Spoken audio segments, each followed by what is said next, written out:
दिल से सेगमेंट जो असतो त्यामध्ये आम्ही तुमच्या हातात हा फोन देतो, म्हणजे ह्याच्यावर थेट ब्रह्मदेवाशी देखील तुम्ही बोलू शकता.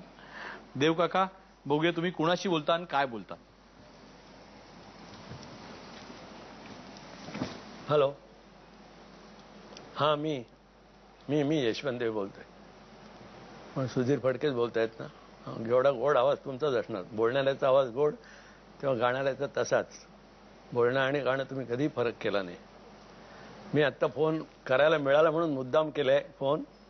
परंतु मला ते दिवस आठवतात ज्या वेळेला मी गाण्याच्या क्षेत्रात हळूहळू पाय ठेवत होतो आणि जे काय गात होतो ते माझं मला माहिती. परंतु गाताना लोकांना शिकवीत पण होतो, थोडंसं घाबरत.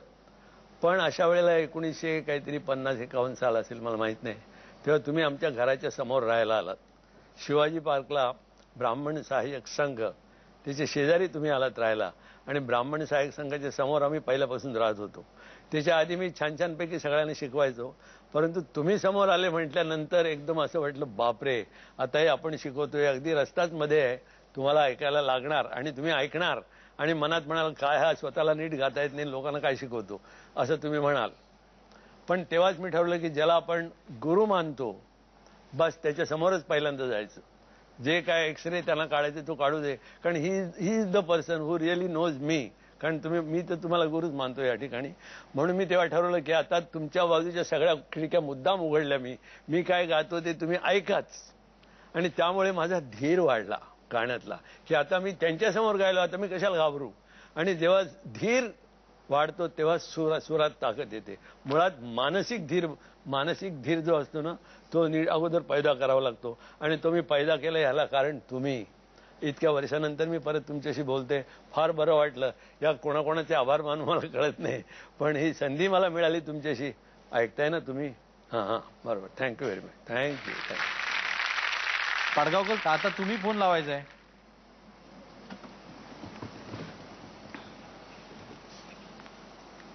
हॅलो. हां, मी बोलू का? मी आता फोन इथे मी कार्यक्रमाच्या ठिकाणाहून स्टेजवरून बोलतोय.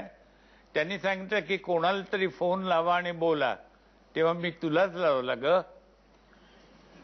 तर आता काय बोलू आता तुझ्याशी? तेव्हा तुझी माझी पहिली भेट झाली त्याची मला आत्ता आठवण झालेली आहे. आणि म्हणून त्याच 2 ओळी मी तुझ्यावर लिहिलेल्या म्हणतो.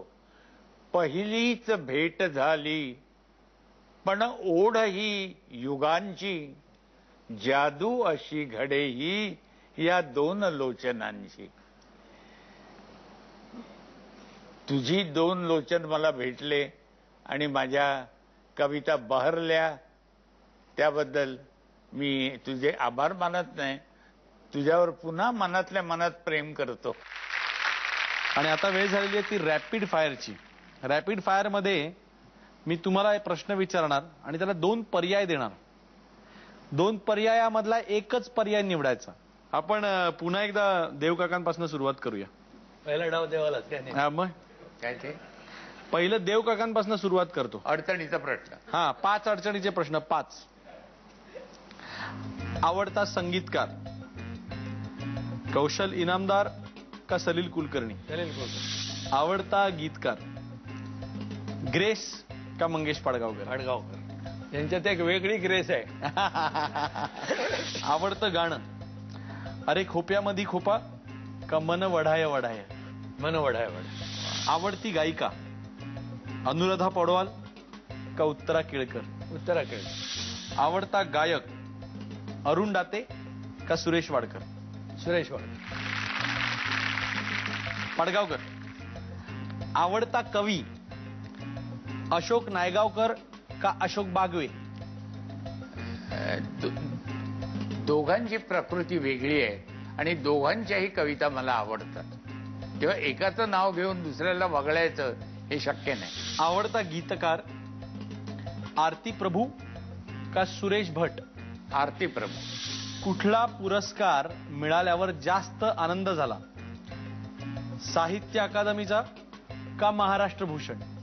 या मराठी भाषेत आणि लिहितो आणि मी महाराष्ट्रातलाच आहे, तेव्हा महाराष्ट्र सरकारचा त्याच्यात सर्वात उच्च पुरस्कार जो आहे महाराष्ट्र भूषण, तो मला मिळाला तर मला अतिशय आनंद झाला.